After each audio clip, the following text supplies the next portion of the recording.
presentation is on ReadWriteThink and is for EDT 601 Instructional Technology.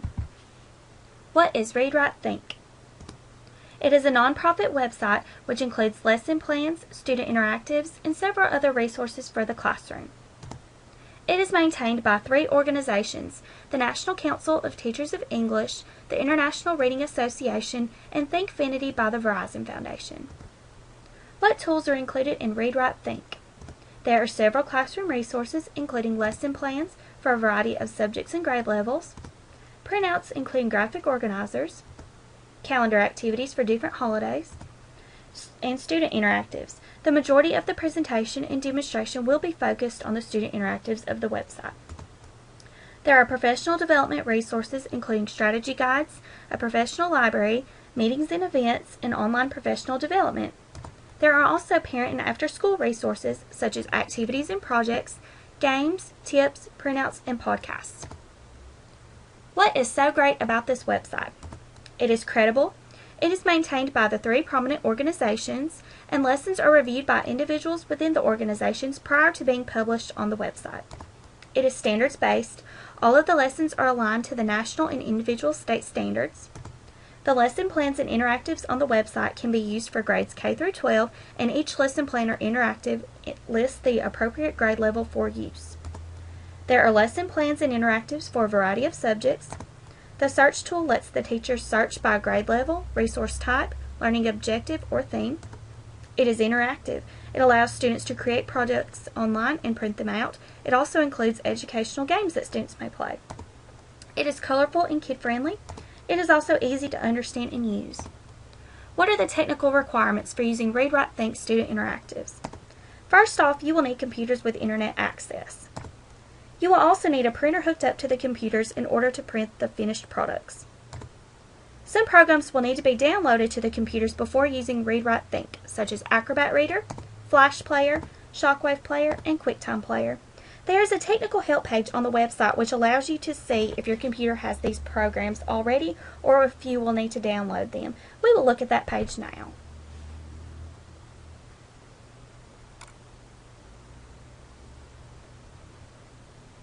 Okay, this brings us to the ReadWriteThink homepage. Now, I will need to scroll to the bottom of the page and click on the Technical Help link. This brings us to the Technical Help page. This lets you know what programs you already have installed on your computer and the ones you might need to install before using the interactives on the website. As you can see, I already have Acrobat Reader, Flash Player, and Shockwave Player installed on my computer. It says that I might need to install the current version of QuickTime Player and gives me a link if I want to download it. This is extremely helpful, and I recommend going to this page on each computer and making sure that these are installed prior to using ReadWriteThink with students. What are some problems I might encounter in using it with students? Technical requirements. Make sure that all of the computers have the required programs prior to using ReadWriteThink with students. Some of the interactives require certain programs for use. For example, the BioCube interactive requires Flash Player and will not work unless the program is downloaded to the computer. Check the ReadWriteThink technical help page on each computer to see what programs need to be downloaded for ReadWriteThink to work.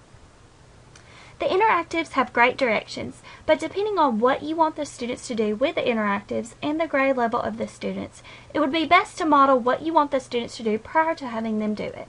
One option is for you to have the interactive projected onto a screen while the students are on computers. You can walk the students through the interactive step by step and allow them to complete each step before moving on to the next part.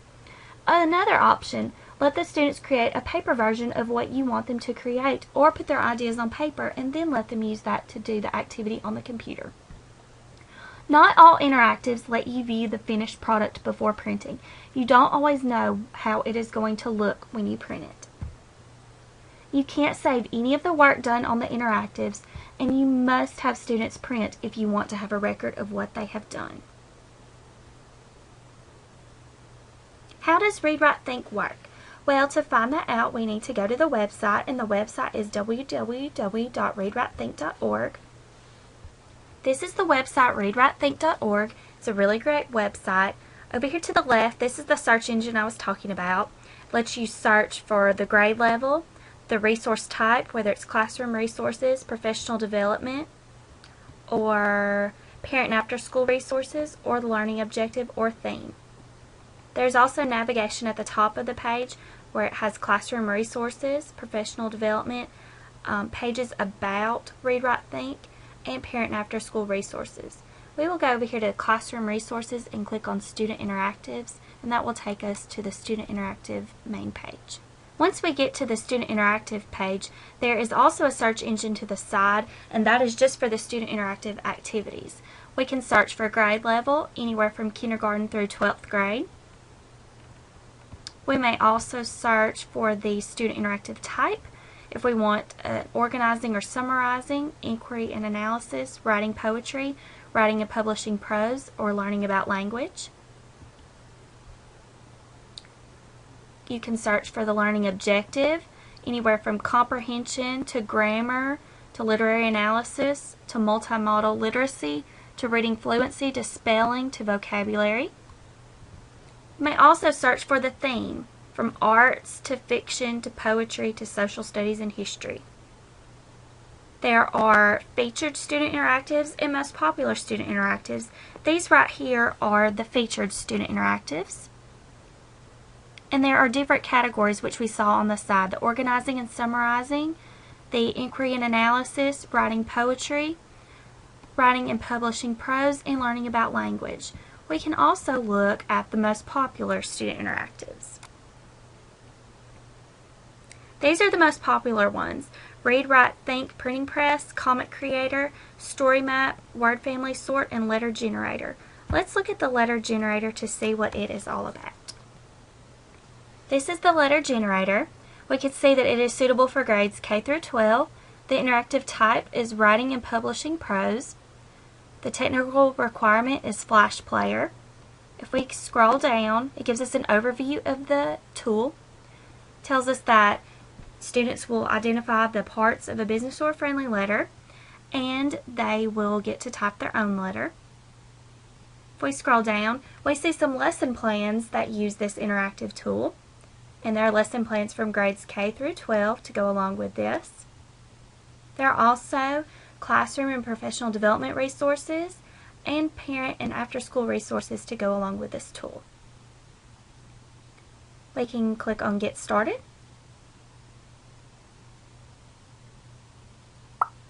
This will bring us to the letter generator. Type in your name to get started.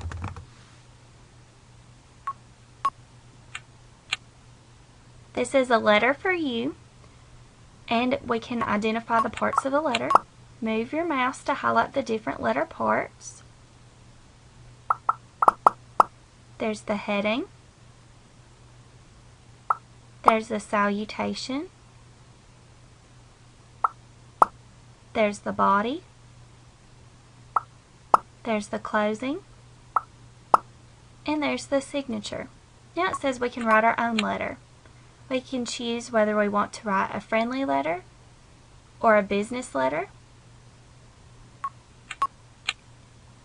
Type in your street address. Type in your city, state, and zip code. Type in the date, including the month, day, and year. And that is for your heading. Next, you would type your salutation. Then you would type in the body of the letter. Then you would type in the closing and the signature, and then include a postscript. You can choose if you want it to have a border, and then you'll be able to preview the letter. You will see the finished letter, and you will have the option of printing it. Remember, if the students do not print, it will be gone. There is no way to save on this activity. Now we're going to look at another student interactive.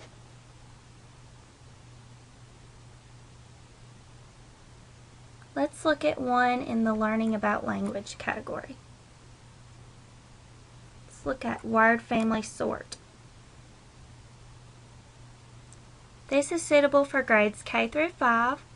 The interactive type is learning about language, and we know that Flash Player is required.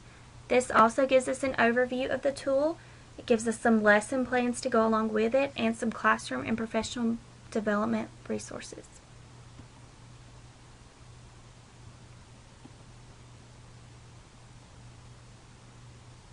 So word family sort, you type in your name and click to begin. Short vowel word families, choose a vowel. Then you will sort the words according to their word family.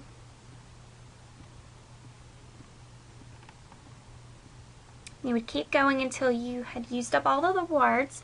Then you can print the word family chart, or you can go back and choose a different vowel. Just remember that if you want to save this, you cannot save it. If you want to have a record of what the students have done, you need to get them to print it. I think this would be good for first or second grade when they are really starting to learn about word families. It's just a different way for them to learn and practice them that's more interactive and kid-friendly. Let's look at another interactive. This time let's look at an inquiry and analysis. Let's look at animal inquiry.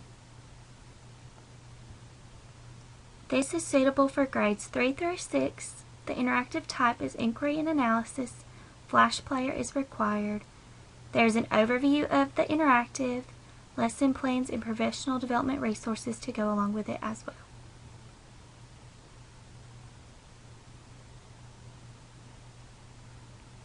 Type in a title for your project. Type in your name. Then you can choose a graphic organizer, whether you want to do animal facts, animal babies, animal interactions, or animal habitats. Let's do animal habitats. It says, where does the animal live? So you would type in where the animal lives. How has the animal adapted to its habitat? You would type that in there. Write a detailed description of the habitat. So that answer would be there. And then when you're done with this, you can print this out. Then you can go do another graphic organizer. We have just viewed some examples of the student interactives on ReadWriteThink. Now I will show you an interactive and how it can be used in a specific activity with students.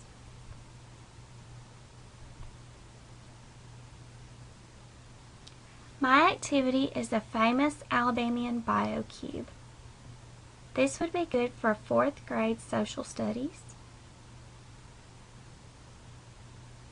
Students will be able to summarize a biography about a famous Alabamian and describe a famous Alabamian, including their background, personality, and significance. Students will be given famous Alabamians to research.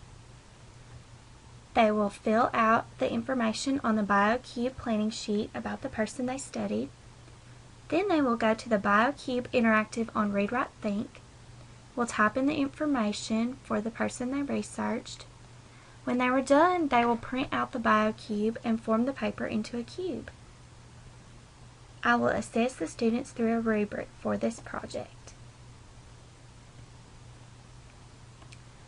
Now we're going to go to the ReadWriteThink website and look at the BioCube interactive. So right here is the BioCube planning sheet that can be printed out and given to students before they do the activity. So first, they would type in their name. Then here are the 6 sides of the cube. Side 1, they will need to type in the person's name, the time period, and the place. Then they will need to type in the personal background, the personality traits, the significance of the person, the biggest obstacle, and an important quotation. Then they will need to print out the page and then form it into a cube to turn in. So now that we have gone through the ReadWriteThink student materials, why does ReadWriteThink matter in teaching and learning? It is engaging for students. It helps to promote inquiry. It is interesting for students. It gives students pride in that they are creating something. It makes learning more fun, and it helps to make teaching easier. The resource that I used for this presentation was www.readwritethink.org.